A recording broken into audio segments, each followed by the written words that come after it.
Hey guys, and welcome back to another YouTube video. In this video, it'll be AFL Fantasy Team Reveal slash Update 3.0. Yes, another one, as I realized in the last couple of days that I haven't done one or a team update in about a month, even though you would have seen it throughout my other videos, sort of updating and scrolling through. I just wanted to give you some of my thoughts and ideas, probably a quicker video, as a lot of these guys are sort of staying in the side, etc. Or there's just some minor changes, mostly forward line, and that forward line is sort of just absolute switch fest at this point. So it is, that forward line is probably, it's almost like I have like I've been saying, a set amount for that forward line, or roughly the set amount that I want, and it's just sort of fitting the pieces in, or the cogs in. But yes, so before we get into this video, remember to like and subscribe, turn the notification bell on so you know when I upload, and let's get into the video. So as you can see here, first off, you see Harry Sheezel at D1, and you're probably thinking, why is that the case? It is the case because if you look at the defenders and you look at 900k plus, you see Dacos here. I don't want him at the moment because I think he goes 110, 112, doesn't really damage you, and there is a chance that he even goes below that. And I think because of his early buy, I think you're leaving too much cash on the bench per se for a guy that is very likely to just go 105 to 115 in the first 5 games, and the real target for him is just this Eagles game. Like I was saying in the Supercoach, pretty much the same philosophy with him. Sinclair had an injury preseason, so yeah, no thank you. And if we actually look at the team selected by, you'll see 47%, Sicily's down at 18, and Sinclair's down at 17.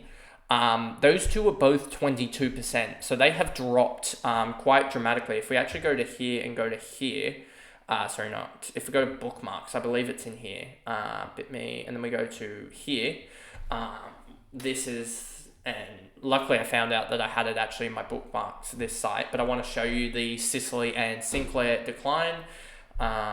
If we go,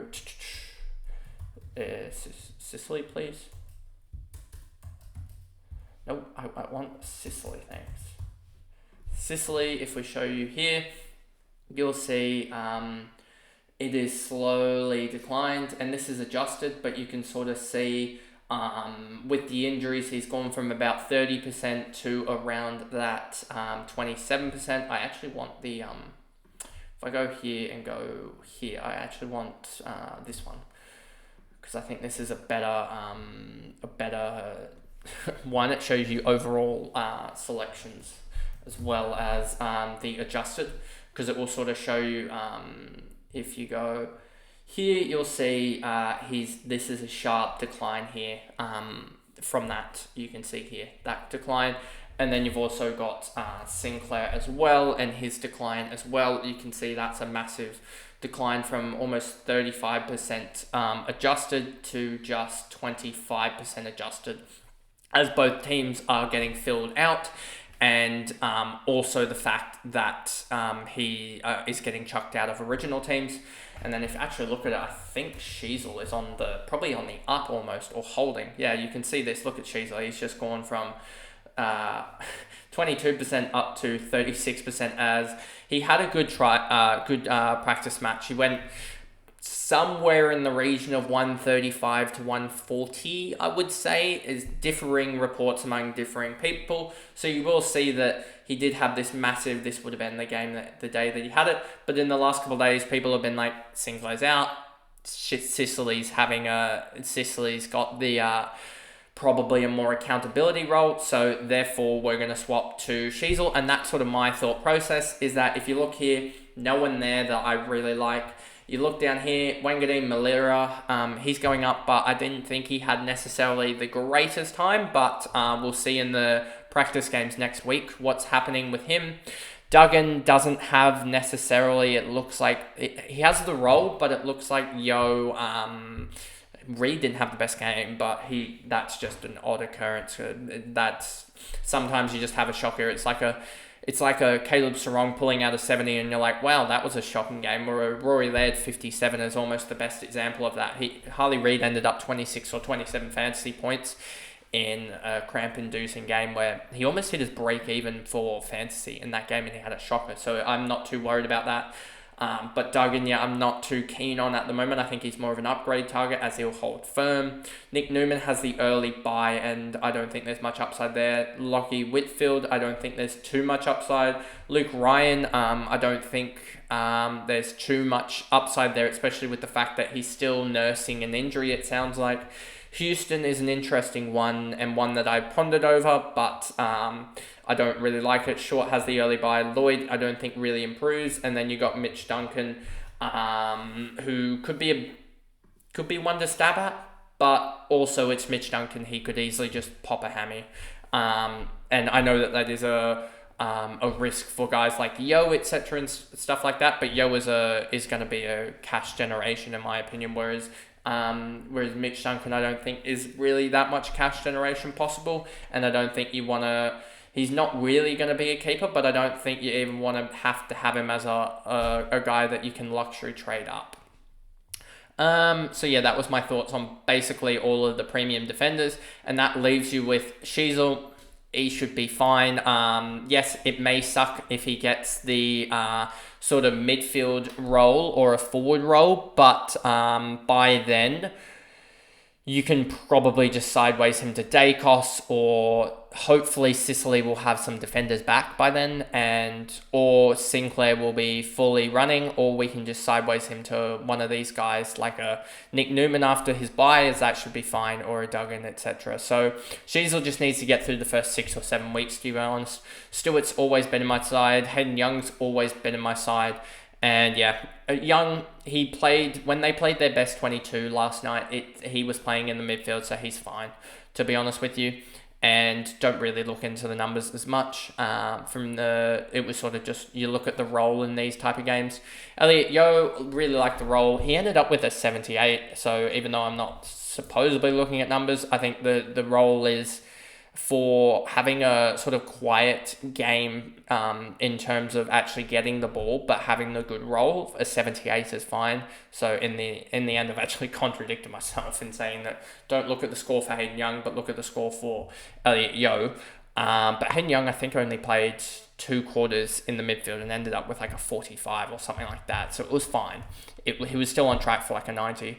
And yeah, Elliot Yo was still on track to beat his. So yeah, it's fine either way. Zach Williams, I just think with the way the mechanics work in AFL Fantasy, I think you can get the price rises out of him, potentially move him. They have the round 2, don't they? So he's going to have the one big price rise. So yeah, I think he is ultimately fine. And then I'll probably have a Gibcus or something like that, maybe over a Dan Curtin, because I think Dan Curtin's more solidified into that accountability tool, not the intercepting tool, which sort of sucks at the moment. But yeah, that's that. And Caulfield he has the role best 22, and for a relatively quiet game, he still popped to 76. So like that with Elliot Yo, these guys are having relatively quiet games, and still getting what we want from them. So I think that's a good sign out of it. But for the guys that like Young, for a lot of the premiums, it really doesn't matter as long as they've got the role. And so yeah, Young I'm happy with. Stewart obviously is going to be there, and Sheasel has the really good role at the moment. Curtin, that's why I'm worried, but he's on standby, I guess, at this point. And then Ethan Phillips, I think they've got so many injuries that he could just play that intercepting tool. I think he ended up with probably about a 30 or 35 in the Hawks practice game in like 2 or 3 quarters. He sort of was there or thereabouts, but I think they were just trying to find something as even more and more guys just go down with them, especially the key defender stocks at the Hawks. Caleb's wrong. I'm a little bit worried about Brayshaw. Yes, last night when it was happening, I did put out a couple of tweets like it could be related to Jeremy Sharp missing with illness about 10 minutes before kickoff, but it seems like they just slotted O'Driscoll in there. So I think it could. I don't think it will be as drastic as the trial games. as the game last night happened with Brayshaw and his CBA numbers, but I do think there could be and I want to actually look it up because Brayshaw might have been jumped off a little bit last night.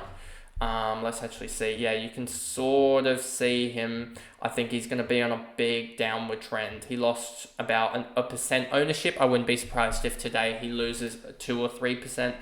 What's he at now? 11.63. What's Brayshaw at? Let's look at midfield, 900k plus. Brayshaw is at 11.63 at the moment. That's the same as what this has it at. So yeah, Brayshaw, a little bit worried about his role, so I've just jumped off of him and onto Caleb Sarong. As Caleb Sarong, even though he's going to get some tags or run by roles, realistically the only two taggers there's only really 3 taggers in the game. Windhager, Drew, and also McGuinness. So there's only 3 taggers. We've lost 2 or 3 taggers in the last year, and that really opens up the Sydney and Carlton games. And yes, he does have Carlton, I believe, twice, or does he just have them once? He has them once, but he has the West Coast game twice. Does he have Giants twice? Doesn't look like it. He might have. He's got Sydney twice, so that's a tough one. He's got Melbourne twice, I believe, as well. That's another tough one. And does he have Port twice as well? He's got Port twice as well. So he does have a tougher schedule, but I just think that with him, he's got North and also West Coast in the first 6 weeks. So he's definitely a captaincy option in those weeks as well, which does help because Butters is almost can sort of be captained off him. And then you have Jack Steele as well, I believe, that can be captained off him. So yeah, he's just one that I think will be top 8 in the end. 112 could be where he goes, but I think he's worthwhile. I think about 110. Jaden would put it probably for Caleb Sarong. So yeah, he just needs to hold firm and not lose value at this point. Butters always been there. I think he's sort of a 105, 110 guy, sort of in that range, and that'll push top 10. He can obviously step it up a gear. He has a little bit to go. I think if you take out his forward games or mid-forward games, he goes up to about a 104. I think he can take it to the next level a little bit and go that 109, 108 sort of range, which is banging on the door of top 8. If we go by average, you'll see 1, 2, 3, 4, 5, 6, 7, 8, 9, 10-ish. So 10 plus also Caleb Sarong sort of in that range there. So top 10 is about 108 also range, and you kind of expect Brayshaw maybe to drop a little bit, Taranto maybe to drop a little bit. So 108 or so with the rise of maybe a Petrarca, Rosie, etc. or a Dunkley back to his levels. I sort of expect that 108, 109 to be sort of that top 10, and that's what we want from Butters, especially given that he's priced around about the, I would say, top 20, top 25 for midfielders. So yeah, to get that jump is huge. Steele got a 99 in preseason, but his role was there. He looked great, and he looks even better for Supercoach. But yeah, I really like Steele. As I think he could easily pump out 25, 8 tackle, 4 mark games quite consistently, and that's 32, 44 non-disposal points. You're gonna most likely get the ton with 25 touches if 10 of those are kicks, because that's 30 plus another 30, so 60. So that would be a 105 consistently, adding maybe a goal or two, etc. And yeah, so I think he's going to be one that could easily get to the sort of 105 range. But I think if he gets those disposals back towards that sort of, if we actually look at it, Jack Steele stats, let's go to AFL tables. You'll see his best season, if we go by averages, his best season is a 29 and 8.4, as well as, where is his marks? A 4.6 mark effort. So if he can return, because he's down about 6 disposals and about a mark and a tackle, if he can just return the disposals up by 3 or 4, as well as drop the free kicks, that would be handy. Then I think he can return to that sort of that 105, 110 range, and that is exactly what we're looking at of him, Butters, etc. Is you can get those sort of scraping on the top 10 guys, because we're not looking for these guys to be, it would be a absolute smash pick if these guys are all top of the line, like top 3 or 4, but we're not necessarily looking for it. We're looking for a Steele, Butters, and David Uniacke to be that 7, 8, 9, 10 in the top 10 fantasy scorers across the year, and potentially that sort of top 5 for the first 6 or 7 weeks, and sort of surround around that top 5, top 10 across the board for the whole year. So that's what we're looking for out of these guys. David Uniacke had the role. He sort of didn't bother really playing too hard, so I think he's fine. And in that midfield for the North, I think Wardlaw seems to be an impact player from what I've heard from other people, as well as watching a little bit. So I think that David Uniacke can just accumulate the pill, and that'll be fine for him. Hopefully he gets a lot of just cheap +6s with all the North guys down there, as they're really going to have to, I think, go to a stop game and really slow it down. Martin had the perfect role, and although he didn't get the fantasy output that we're looking for, as I said earlier and throughout this video, he had that perfect role in the back line. One of the things I hope he learns is to actually run it out of the 9-yard square or 9-meter rectangle, as that'll get, I think he did it probably 3 or 4 times. He just kicked out before he actually got out of the square. So yeah, would like to see him actually run it out, as that will just generate some more points. But I'm really hot on his role, especially with Amon and the chaos that is going on with that backline at Hawthorn, where they may have to bring Hardwick back into the backline for some defensive accountability. I'm more hot on Nick Martin than Amon at this point. And I said that throughout the preseason a little bit more, just because I thought the Hawks were a little bit less defensive accountable, with Weddle there as well. But now with all the injuries, I think they have to pull Hardwick back because they got run through by the half Bulldogs team. And I know the Hawks did have a couple guys not playing, etc., but the Bulldogs didn't have Bont, Libber, English, etc., and they got absolutely trounced. So yeah, I'm just looking at that and thinking that Amon wasn't playing, but I don't think he'll have much of a influence with the defensive side of it. Wines, I'm actually warming up to this pick just because of the start that he has, as well as the fact that he got good CBAs. I don't remember what it exactly was. Let me actually probably give you AFL ratings. Maybe might have had it. Let me check. Did they have CBAs? So West Coast CBAs. This will show you a little bit of what West Coast were doing. Kelly, Yo, Reed was there a little bit. Jimby got concussed, so that was another weird one. So Yo, 66, 60, 60, and then also 100%. So yeah, I'm really liking the Yo role. He's got 72% CBAs. Fremantle, if you look at their CBAs, you'll see that, where is he? Brayshaw, 54.5%, and Sarong at the same number. So that just shows you that they really just chucked it around, to be honest with you. Darcy, I know Fife had a lot in the first half and then just decided not to have any in the last little bit. You can see also that Sarong had 60% in the third and then didn't play the fourth. And then Brayshaw went on ball as well. So they've really chucked it around. And I don't think that... I'm still going to wait and look at the CBAs for the practice game they have next week, the actual one that's stats counted by the AFL. But yeah, I'm toing and froing there, and I just think that Sarong's role is going to be more reliable. But you look at this for Port Adelaide, and you see this, and you're like, it really looks a mess, to be honest with you. The Sweet Soldo row looks like Soldo's got the role over Sweet. But look at this. This is chaos. Absolute. I know that Vicentini would be making up the numbers there, you would expect, between Sweet and Soldo. But they have Evans, Boak, Rosie, Mead, Horn, Francis, Butters, Wines. Is Mead going to get a spot in the 22? If he doesn't, does that mean that Butters, Wines, Horn, Francis, Rosie all go up by another 10% or so?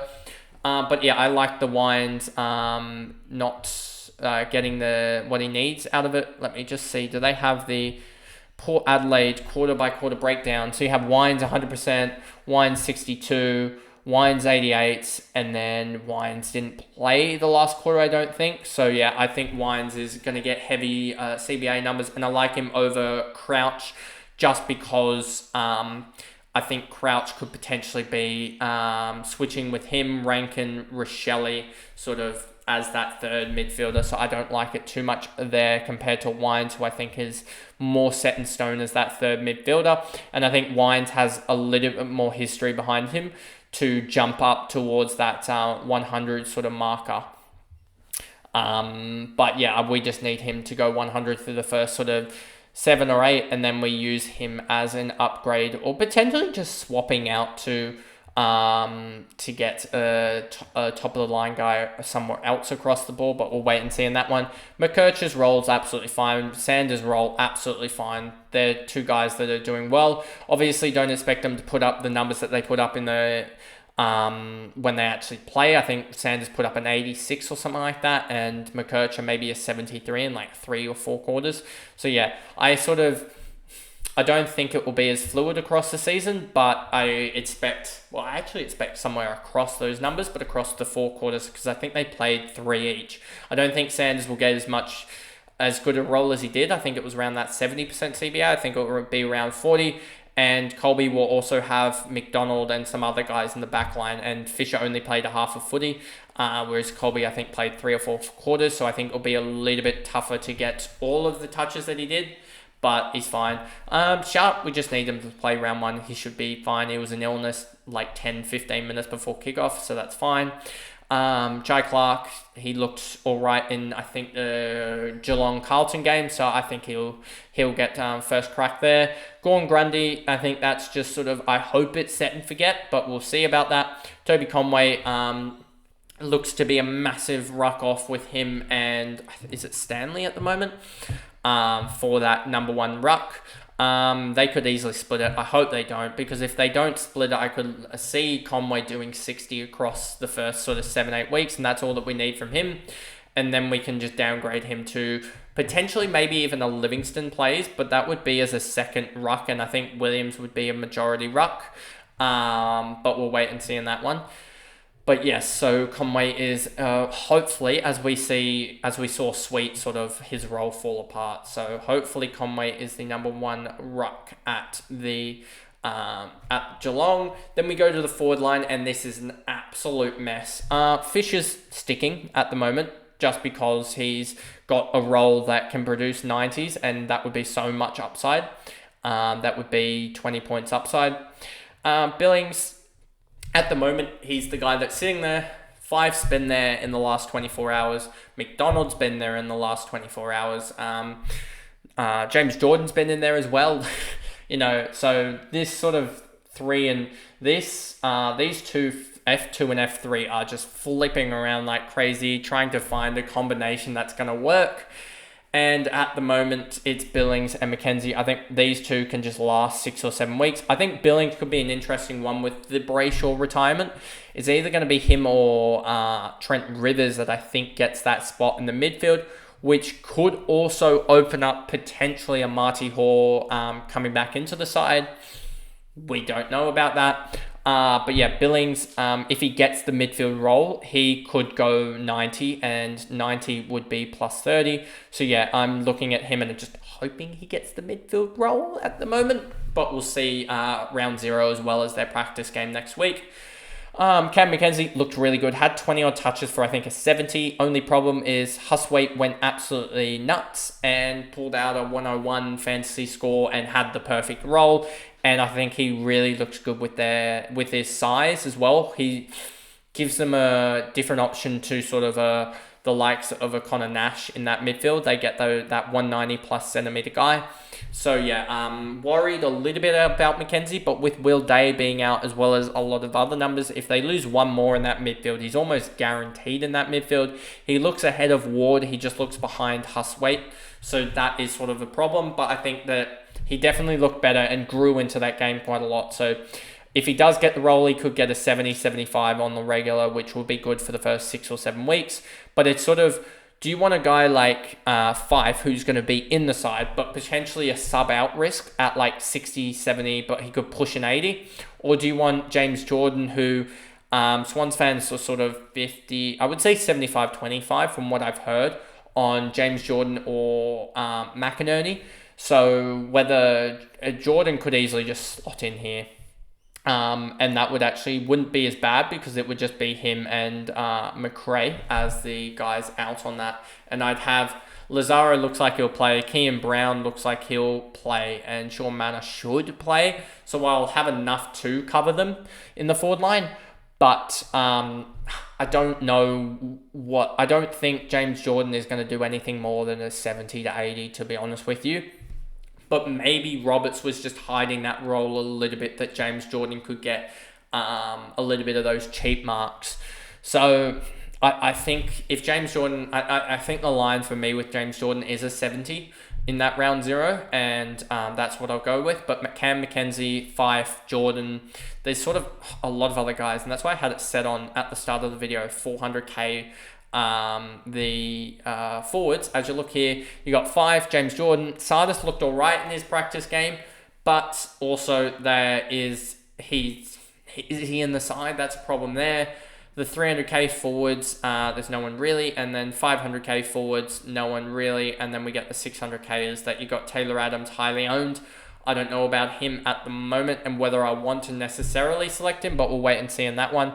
He could be one that slides in, and then Ollie Wines goes down to like a Wardlaw or something like that, as I still think Wardlaw could get decent cash gen.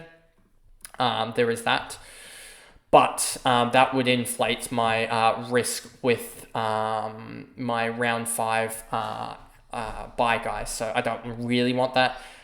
Sexton, he's fine. He's got the role, even if it's 2 or 3 games. He's got a role that he'll go at least 70, you would expect, and 70 plus in that role, he's gonna smash his break even.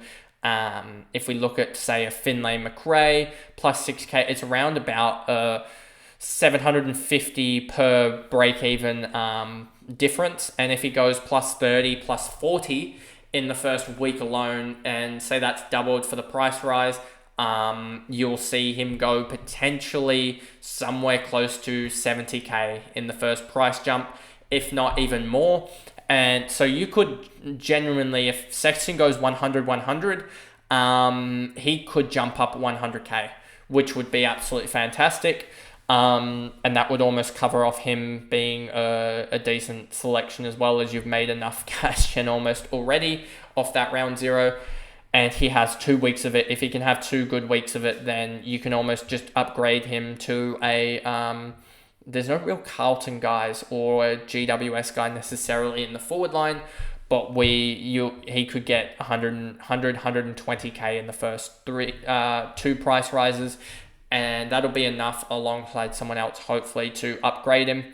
And that'll be good enough, I guess. Finlay McRae, I don't necessarily think I think he's got the role in terms of CBAs, but not necessarily in terms of output. But when you're in and around it, you're going to have games where he just pops off and gets 4 tackles, 4 marks, 20 touches, and pulls out 90 or something like that. So yeah, I'm not so happy with McRae and the way he's looking, but he's got a role that you are on occasion just going to pop off and score crazy. Harley Reid just looked a little bit out of his depth at the moment, but it's first game. It was first pracky game. He got cramped up, etc., but he still managed to 27 when his break even is a 33, so I'm not too bothered about it. He's going to pull 70s, 80s, 90s, etc. out of it. Yeah, it's going to be fine. And Lazaro on the bench hopefully gets a good run of it in the side, as I think he's a guy that can easily pull 70s and 80s. and that would be good coverage in the bye rounds, as well as just great cash down, as we were saying with Alex Sexton, but this is more so with Lazaro. If he gets to 70, he's going to pull 30k itself. And if he gets back to 70s, that's when you start to generate sort of 40k a week price rises. Manor hopefully just gets on the park, and then Kean Brown looked all right from reports in his practice game. And that pretty much is the side. 22k remaining, 1740 projected score at the moment. I think that's just because of Sarong's. His projected score is actually decent. If I was to give you a number on what I sort of project this side to do, I would probably say 1900 or so. I would say that a lot of these forwards are a little bit under. You got also the rucks as well. So maybe 1950. Hopefully with some good scores 2000, and that's sort of what we were hoping at the start. But are they really going to make 260 points up? Maybe 10 points on each guy, which could happen. But yeah, I'm hoping to just stay in and around the pack in the first sort of, hopefully stay top 5k in the top 5, 10, 15k in the first sort of 5-6 weeks, and then you can make your move after that and really jump up into the sort of the top top 1,000, and then that's sort of the maneuver there. But anyway, that's thinking way too far ahead, and it's just getting this forward line fixed. But anyway, that is the video. Another really long one. I somehow talked about the back line and the midfield for quite a long time. But anyway, that is the video, and I'll see you guys in the next one, which will probably be potentially me looking over my notes and stuff like that and talking through what I saw in the practice games that I logged, and there's that. But that's the video, and I'll see you guys in the next one. Bye, guys.